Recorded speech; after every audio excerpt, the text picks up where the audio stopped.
Alors, la gestion des émotions, c'est mon bébé, c'est mon dada. Vous savez que j'adore ça et que c'est vraiment quelque chose qui m'a donné énormément d'outils, de pouvoirs, de solutions.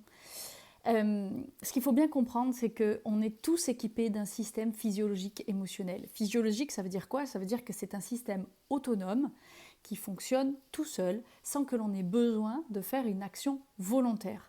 Donc on a d'autres systèmes autonomes dans le corps, les battements cardiaques, la respiration, la digestion. On a tout un tas de systèmes, on n'a pas besoin d'y penser, on n'a pas besoin de faire une action pour que ça se produise. Ça se produit tout seul et ça fonctionne tout seul et ça fonctionne même très bien.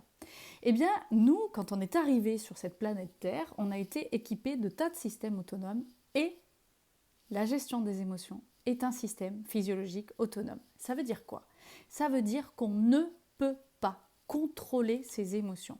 Il faut vraiment arrêter avec cette phrase qui est qu'on pourrait avoir une action de contrôle sur ses émotions. C'est aussi débile que si j'étais en train de vous dire attention, à 3, derrière votre caméra, vous passez à 80 pulsations par minute. On y va. 1, 2, 3, c'est parti. Voilà. Vous n'y arrivez pas, c'est pas possible. Vous n'avez pas de contrôle. Et bien les émotions, c'est pareil. Vous avez un système de ressenti.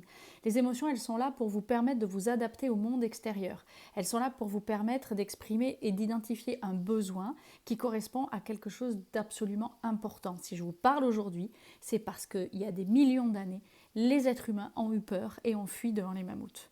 S'ils n'étaient pas équipés de ce système autonome, les mammouths seraient arrivés et ils seraient restés comme ça, à les regarder sans rien faire. Ils ne sont pas allés à l'école, on ne leur a pas dit « quand il y a les mammouths, il faut partir en courant ». Non, ils avaient un système autonome qui leur a permis de prendre la fuite. Donc c'est hyper important de comprendre que ce système, c'est un système qui est là parce qu'il garantit notre survie sur cette terre.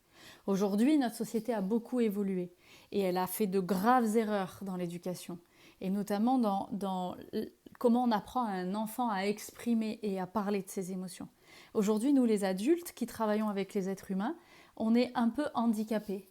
On est un peu dans cet handicap des émotions. On ne sait pas trop qu'est-ce qu'on ressent, on ne sait pas trop comment on les ressent, on ne sait pas trop ce qu'on exprime, il y en a même qu'on n'exprime plus. Il y a des gens qui vous disent « mais moi je ne suis jamais en colère » ou « moi je pleure jamais ». Et des fois, on ressent des émotions, on ne sait même pas ce que c'est. On ne sait pas si c'est un peu de la colère ou un peu de la tristesse. Des fois, on pleure, mais en fait, on ressent de la colère. Et des fois, on est en colère, mais en fait, on ressent de la tristesse. Bref, tout est complètement désorganisé. Et c'est absolument primordial de réorganiser ce fonctionnement physiologique pour pouvoir être au monde, pour pouvoir être en relation avec les autres et arrêter de subir en permanence sa relation à l'autre. Arrêter de subir le comportement des autres et faire en sorte que nous, on soit capable d'identifier nos propres besoins, mais aussi de les identifier chez les autres pour les aider, parce que tu sais que moi, mon job, c'est de t'aider à accompagner les autres.